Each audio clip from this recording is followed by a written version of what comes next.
In this video, choosing the right tea for the occasion and why it matters.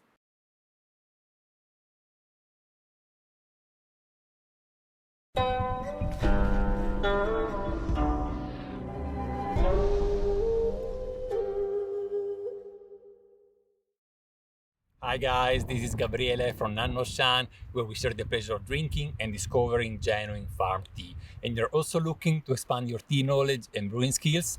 Go ahead and subscribe our channel and give us a thumbs up if you enjoy watching this video. Today I am outdoor, I am traveling, I have been on the road for 2 weeks, really on the road. I have been doing free camping in Alaska for the past 2 weeks. So my beard is growing while the ice is melting. Although I have to say that actually tonight it was snowing. So there was a little bit of snow on the slopes around me this morning when I got up. I am in the Denali National Park in Alaska, and it's really the last few days of this vacation before heading back home.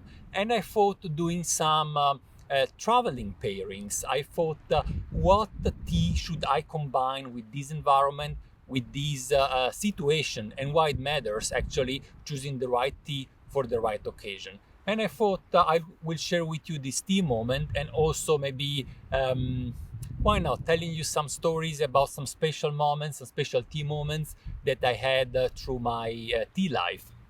So when I was at home, just packing the evening before leaving, I went in my tea section in my tea room, and I pick up some different teas that I thought might be a good match for Alaska. Actually, I just choose different teas so that depending on what I will encounter, I will have different options. So let's see what I took. Actually, I don't remember it very well. Yesterday, for example, I had the shoe puer. It is this one here, and let's see what else we have. I have Chim and Maofeng here. Oh, it's getting a little bit windy. And a black rose. So two fairly aromatic black tea. This one more floral. Then I have this is a Dahon Pao. So it is a rock tea. And then we have a Shu and a Sheng. This format, this is the one that I usually use in the office. I just did a video with Mattia short ago about this tea. They are always with me in the office and most of the time when I travel. And then we have a Jilanshan, so a Danzong oolong. We have a red oolong from our private collection. Actually, it's just my tea. I've just bought a little amount, and I might share it with you, with those of you that participate in the private collection. And then we have Sijichun. So what to choose for today? I have to say that it is quite cold, as I said. Today it is cloudy. The sun sometimes come out, sometimes come not. It's a little bit chilly. So I definitely don't want to go for a shampoo. And I have to say, I don't even feel drinking some very aromatic tea. I prefer tea that give me a little bit more warmth and strength, and maybe take care of me more with the texture and the body than with the aroma. So I definitely remove these. The Shu, I had it yesterday, so I won't drink it today. We say these are aromatic black tea. No, I don't go for it. And you know, it is about this red oolong is also fairly aromatic, and Danzong is about the Sijichun and the Dahon Pao that I have to choose. I don't know. I know that this Dahon Pao is fairly stark roasted. It would give me the warmth, but I don't know. I feel more like having something like a Taiwan oolong. It is a traditional. The Sijichun here is a traditional Taiwan oolong from Master Atong.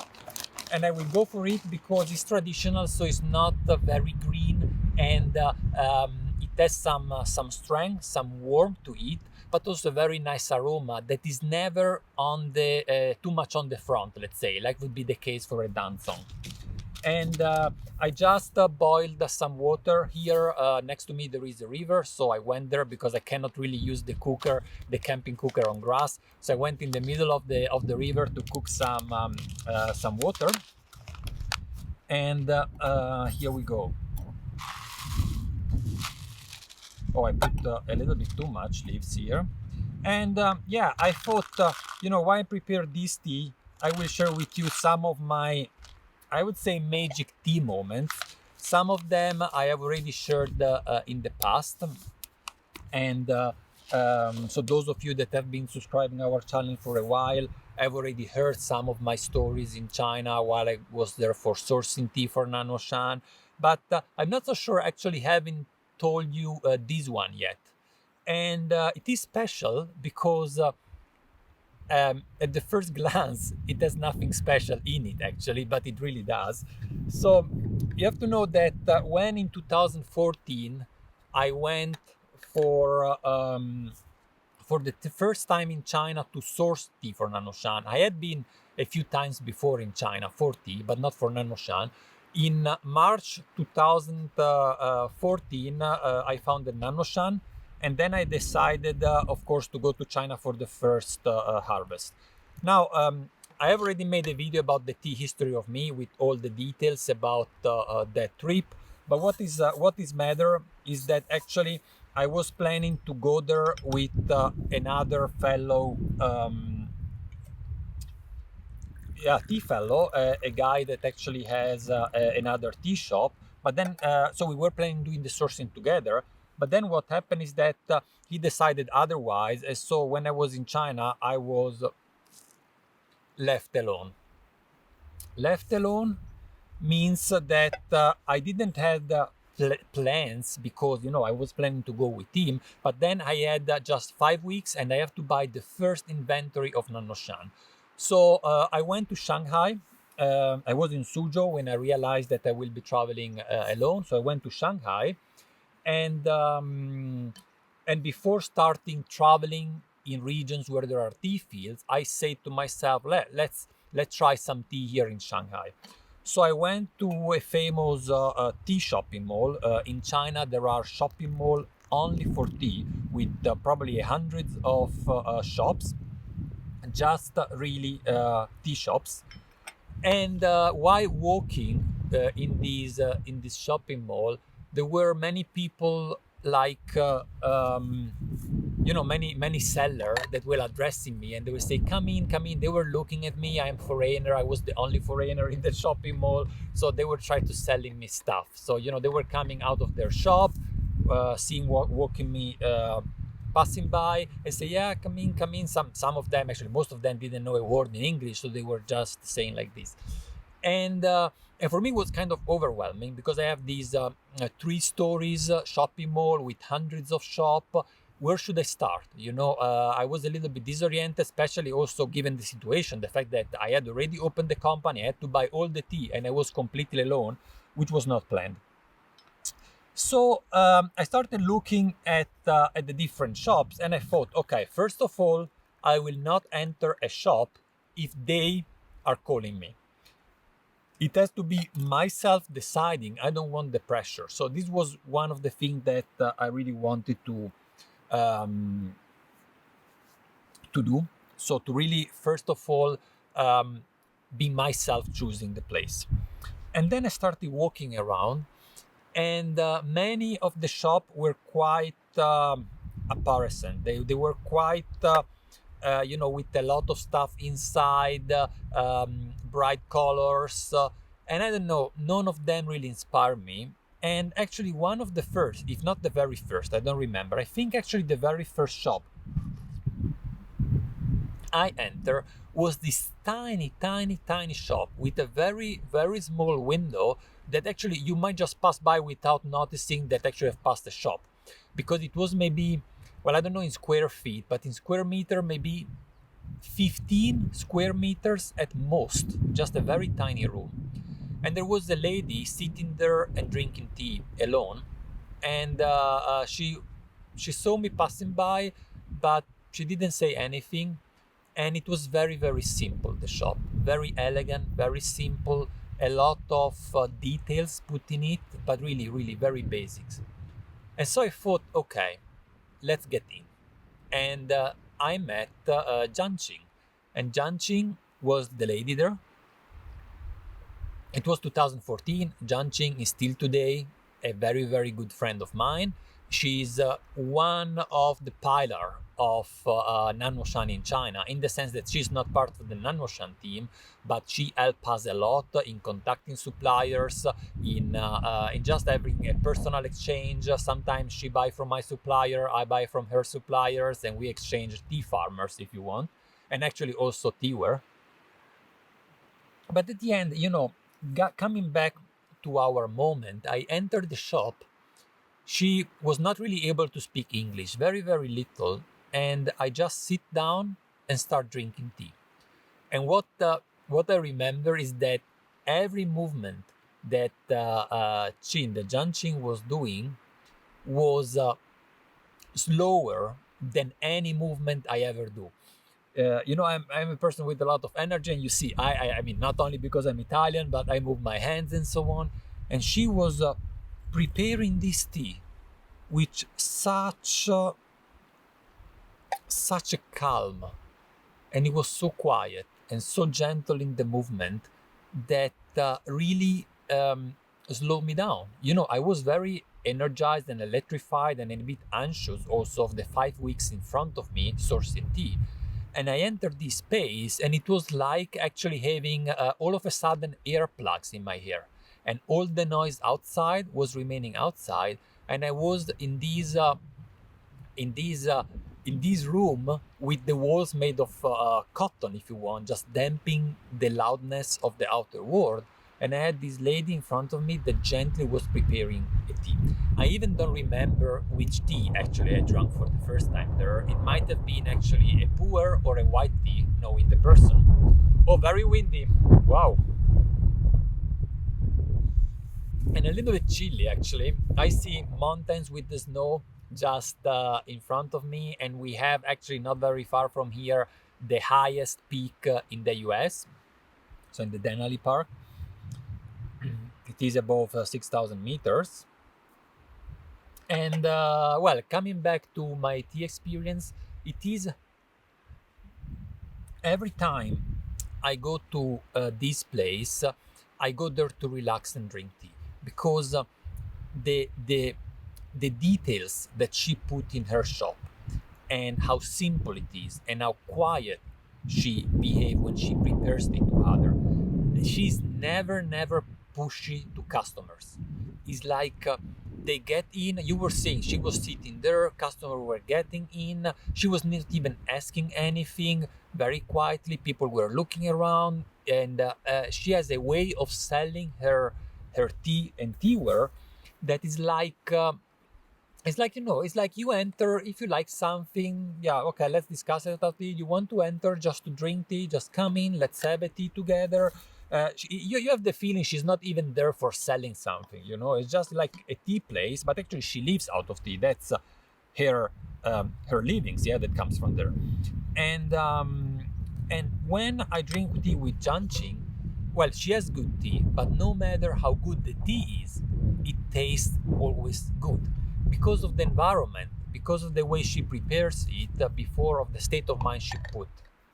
And that's why for me it's extremely important to really drink tea, not only just thinking about the taste of the tea, but thinking about how the environment influences the way you perceive the taste, which is incredibly so. I could drink the same tea at Jianqing place or at my place, it would taste completely different, even if I use the same water and all the other parameters in the same way. And until you haven't experienced that superior way of drinking tea just because of the environment, you don't really realize how your perception can change the taste. And I have to say that this tea, the Sijichun, is really a good match. Even the color of the brew that you probably can barely see is this hay yellow that is very matching the surrounding environment I have in this grass field, but with all yeah, I mean, it's not really grass, is these things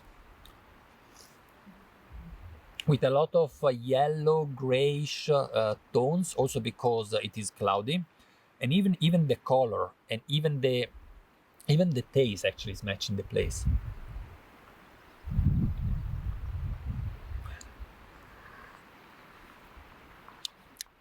And what about you? Did you ever have a special tea moment for which you have really selected the tea and you found out it was really a good match? Or maybe situation in which the opposite happened. You have a moment, you choose the tea because you like the tea, but you didn't really think about the environment, the situation where you were. You just know I like the tea. You take the tea, you drink it, and then it doesn't taste as you would have expected, as you know the tea, just because it's not the right place. For example, let's think about today.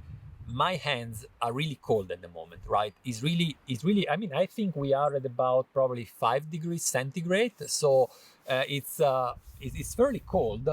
And even it is spring, actually. It is the end of the spring. And I'm really loving, green tea in spring. I would never go for a green tea now because it would cool me farther down. It's not a good match for this place, and it's something even not for a Tieguanyin wouldn't be a good match. At least not a very fresh Tieguanyin. I need something that is not too heavy, but at the same time bring me that that state of mind, or reinforce that state of mind. And traveling is always a good time to do a pairing, because you find yourself as you are traveling in different places. So there are a lot of inputs to you, because it's a new environment, a new place, a new climate. It's not so comfortable as at home. So it is the right time to think about what can I do to make this moment even better than it is now. Ah.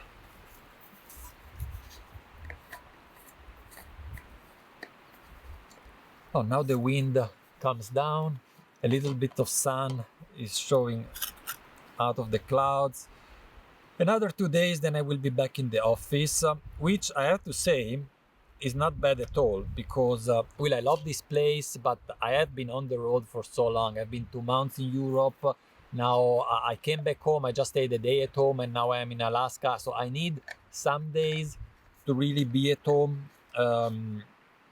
relax, going back to my routine. I haven't done much sport actually recently. I was planning to do some running here in Alaska. I've done just a little bit, but most of the time I'm just hiking. And actually yesterday I went up to for a hike close to here, up to a mountain. It was very windy up there, and today when I passed by with the car, it was covered in snow.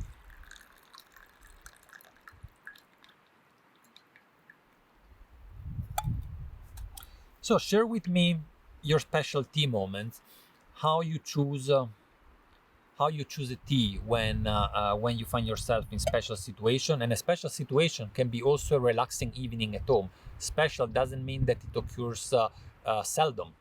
And I think if you share that with me and with everyone else that is reading the comments, maybe we might inspire some more people to choose the right tea for the right moment and bring their tea experience to the next level. Thanks a lot for watching. I hope you enjoyed this a little bit of strange video. If it is the case, don't forget to give us a thumbs up, and go ahead, subscribe our channel if you haven't done it so, because a lot of video will come your way very soon.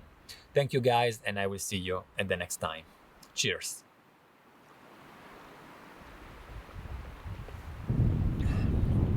Oh, now it got a little bit, a tiny bit astringent. It's a little bit pungent, like the weather. And the wind.